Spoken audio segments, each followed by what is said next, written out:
Freddy dahil sa nainom na alak, pero hindi siya maaaring magkamali sa nakikita niya. Si Olivia. She was standing under the lamplight, smiling. She was wearing nothing but her maternity dress. Nakaumbok pa rin ang tiyan nito, pero sexy pa rin ito sa kanyang paningin. And when he managed to clear his vision, he noted that her eyes were bright, if a bit unconfused. She was, in simple words, beautiful, sexy, and charming. Hindi pa ako lasing. Her laugh was low and fruity. Ikaw, lasing ka na ano? Ang tigas talaga ng ulo. Idinuro niya ito. Maybe it was the beer, or his abrupt meeting with the floor. But his voice seems to have been lost somewhere along the way. Diba sabi ko, makakasama sa sangkot.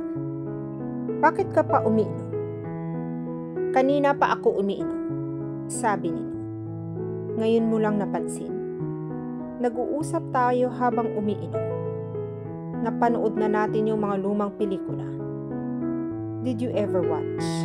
Really watch? The way people kiss in black and white films. Ang ganda ano? Nakakakilig. She sighed. Ran a hand down her breast until he had to roll his tongue back into his mouth. Wonderful. Come and kiss me, Mikey. Hindi ako si Mikey. Mahinang pagtatama niya. Alam niyang dala lang iyon sa nainom na alak nito. Iho, sabi ko. Hindi pa ako lasing. She shook back her hair, leaned against the doorway for balance. Tinawag ba kitang Mikey? Do you know I have never been drunk in my life?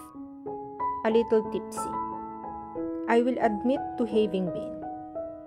On occasion, a little tipsy. But drunk, never. Not done. Not acceptable. Ilang bote nga ba ang naubos natin? Napabuntong hininga siya. Kanina pa niya pinipigilang uminom ito. Pero makulit si Crisilda. Huli na ng malaya niyang nakakailang bote na ng alak sila. At hindi niya alam kung gaano karami niyon ang nainom ni Olivia. I will take you to your room. Nag-aalalang sabi niya. Itsurang nagtatapang-tapangan lang ito.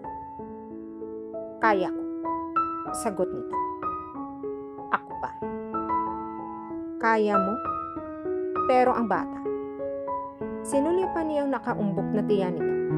I'm not going to my room. Pagmamatigas nito. She straightened up, studied herself, then stepped toward him. Will you tell me if I kiss as good as your past girlfriend? Anito kasabay ng isang pilyang ngiti sa mga labi. As good as Abigail. Napamura ito ng mahina. Words travel fast around here. Alam niyang tinamaan na rin siya ng alak. Pero hindi pa naman siguro siya kasinlasing nito. Na kung ano-ano ang mga sinasabi dahil sa kalasingan. Itsura itong nangaakit sa harap niya. You can even rip my clothes off. Halos pabulong na sabi nito. She wrapped her arms around his neck.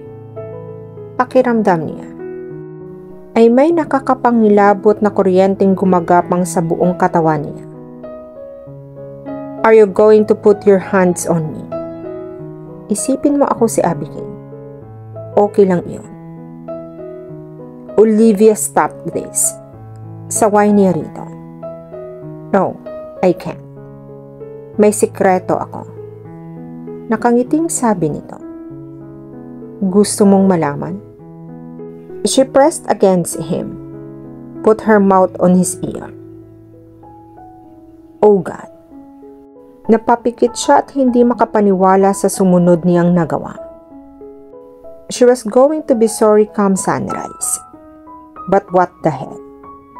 He skimmed his hands under her dress. What's the secret? Halos pabulong na tanong nito. I have dreamed about you. Diretsong sagot nito. Nakadikit pa rin ang bibig nito sa tainga niya. I said I'm not Michael. Sabi niya.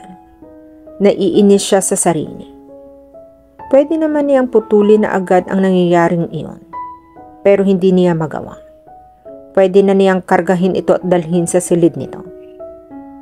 She shackled, nipped his earlobe, and sent his blood pressure rising through the roof. Hindi pa rin siya makagalaw para iwasan ito. O pwede pang mangyari sa kanila. Nangihina siya kasabay ng pag-iinit ng katawan. You know what I dream about you? Tanong nito, sa lalo naging mapang-akit na boses. I'll tell you. You'd find me. I'll be on the cliff on my room or in the forest.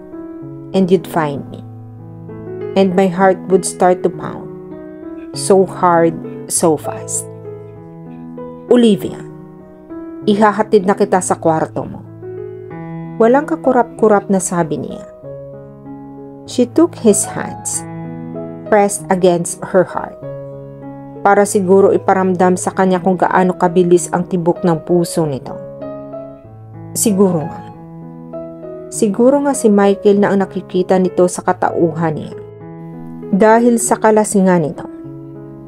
Dapat ay siya na ang may kontrol sa nangyayari. Dahil siya ang nasa tamang pag-iisip. Hindi dapat mauwi sa kung ano ang lahat. Kailangan na niyang putulin iyon. Habang maaga pa. Pero paano? Paano kung unti-unti na siyang tinatalo ng pananabik na nararamdaman niya para dito? Hindi ako makahinga. Muling bulong nito sa tainga niya. Nakakakiliti ang mainit na hininga nito at nanunuot iyon sa kaibuturan niya. I couldn't move or even think, she continued, and her hand laid over his on her breast. Lalapitan mo ako. Wala kang sasabihin kahit ano. Nakatingin ka lang sa akin. Looking until my knees are weak, until the blood is rushing in my head.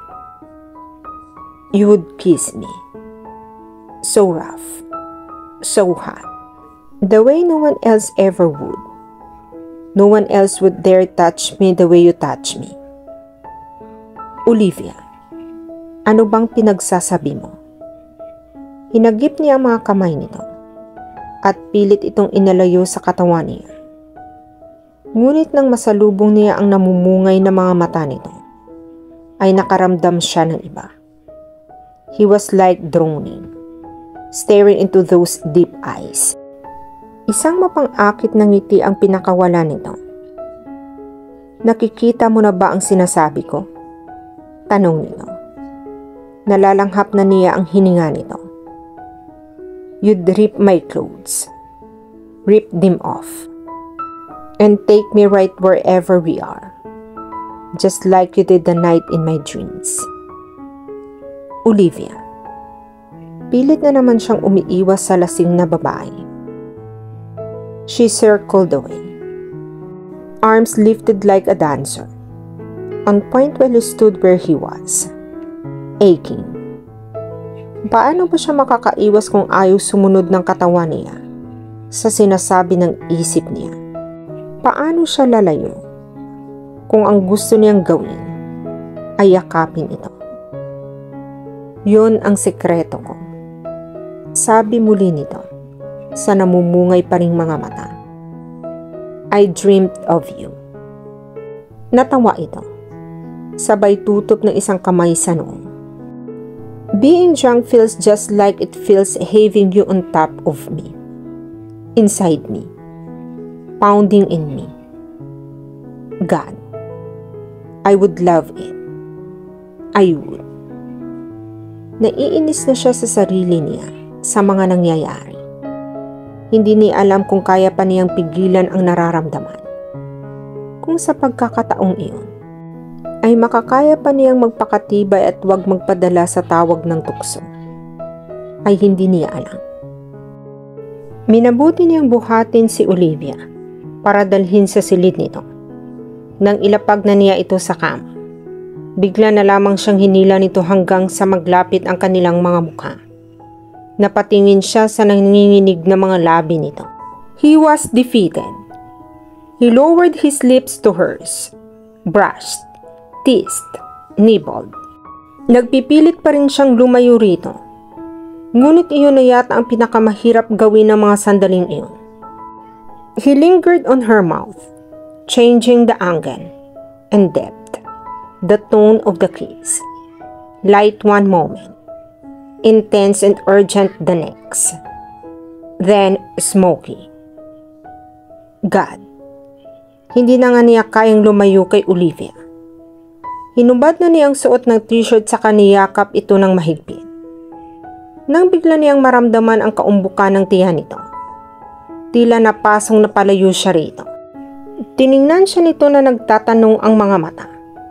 Halatang may nais sabihin. Ngunit mukhang tinalo ito ng antok at unti-unting yumupyup ang mga mata hanggang sa tuluyan ng sumara ang mga iyon. Olivia, he whispered. Hilik ang narinig niyang sagot pagkaraan ng ilang sandali. Nakukonsensyang natutup na lang niya ang kanyang noo. Saka lumabas ng silid.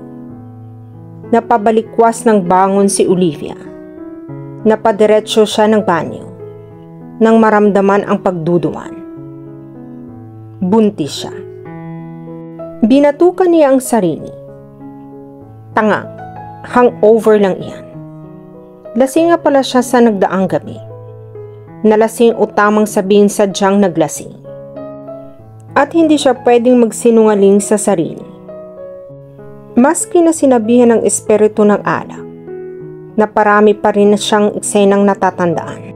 Ang malinaw sa lahat, ang pagkakalapit ng mga katawan nila ni Freddy, ang pagniniig ng kanilang mga labi, ang mga bagay na ginawa na alam niyang kabaliwan, pero nagawa pa rin niya. Well, hindi niya kayang gawin iyon kung hindi siya nakainom ng alak. Pero mas mabuti na iyon kahit paano, ay nasabi niya kay Freddy ang mga nasa sa loob niya. Kahit naisipin pang dala lamang iyon ng kalasingan niya. Sa sulok ng isip niya ng gabing iyon, hindi naman niya hahayaang higit pa sa yakap at halik ang mamamagitan sa kanila. Kung hindi, ay mabubuking siya nitong nagkukunwaring buntis siya. Nagtulog-tulugan siya, bago pa humantong kung saan ang simpleng pagkakalapit ng mga katawan nila. Sa kabilang banda, labis siyang nanghihinayang. Natapos din siya sa pagduduan. Napatutup siya sa bibig at napangiti. Kung sana, ay pwede na siyang mabuntis sa halik at yakap na lang ni Freddy. Hindi makatulog si Olivia ng gabing iyon. Ang daming gumugulo sa isip niya. Pagkatapos maupo ng matagal sa gilid ng kama, ay inabot niya ang bag at idinukot ang litrato ni Michael. Matagal niyang pinagmasdan iyon. Hindi ko alam kung minahal nga kita. Bulong niya. Minsan ay gusto kong isiping ginawa ka lang kasangkapan sa pagkakataong para matutuhan ko ang daan patungo sa taong talagang nakatakda kong mahalin. Kinuyamos niya ang litrato at inihagis iyon sa basurahan. Sa ginawa niya, pinalalaya na ba niya ang sarili niya sa alaala ni Michael? Hindi ko alam. Bulong muli niya bago tumayo at nagtungo sa patio. Sa dilim ng gabi, ay hindi pa rin nakaligtas ang paningin niya sa aninong nakaupo sa garden set at tahimik na umiinom ng beer. Si Freddy. Nagsuot siya ng robe bago lumabas ng silid at bumaba ng hagdan. Natagpuan na lamang niya ang sariling nakatayo sa likuran ni Freddy. You should have been sleeping by now, sabi nito nang hindi lumingon sa kanya. Siguro ay nakita lang nito ang anino niya at naramdaman ang presensya niya o naamoy ang pabango niya. Couldn't sleep. Mahinang sagot niya. Just like you, I guess. Nang hindi ito sumagot, ay natahimik siyang lumapit at naupo sa kaibayong upuan. Ilang sandaling napako ang mga mata nito sa hawak na bote ng beer bago tumingin sa kanya. "You still wear that?" Puna nito. Saka lamang niya napansin kung ano ang tinitingnan nito. Ang singsing sa kwintas niya na nakalimutan niyang hubarin. Bakit parang nalulungkot ka kapag nakikita mo ito? Isang buntong hininga ang sinagot nito bago muling tumungga ng beer. Nagsimula sa lolo ko ang singsing na iyan. Ipinamana niya sa papa ko. Ibinigay ng papa ko sa mama ko bilang engagement ring. At ibinigay naman sa akin ng mama ko para ibigay ko sa babaeng ihaharap ko sa altar. God, napatutop siya sa kanyang noo. Kung ganoon, ay binigyan siya ni Michael ng isang bagay na ninakaw lang nito. Nagpatuloy ito. Ibinigay ko ang singsing kay Abigail. Pero sa araw ng kasal namin, ay hindi siya sumipot. Sa araw mismo ng kasal namin, ibinalik sa akin ng mama niya ang singsing. I'm sorry. Nabitiwan ko ang singsing. Pagpapatuloy nito. Masyado akong nasaktan at nawala ng halaga ang ibang bagay para sa akin. Wala akong ibang maisip noon kundi si Abigail. Ni hindi ko alam na napulot ni Mike ang singsing. Importante sa iyo ang singsing, pero hindi kay Mikey. Hindi napigilang sabi niya. Kaya nagawa niyang ibigay sa akin ang singsing. Walang meaning ito para sa kanya. Don't think about that. Napatingin ito sa kanya. Pinulot lang niya ang singsing. Saad niya. Akala niya ay walang halaga sa iyo. Kaya niya pinulot. At walang pag-aalinlang ibinigay sa isang taong namang walang halaga sa kanya. Olivia. The truth was, he really didn't care for me. Hindi niya alam kung paanong nakawala sa bibig niya ang mga salitang iyon. Sabihin na natin ako ang nagpakabaliw sa kanya. Ako lang.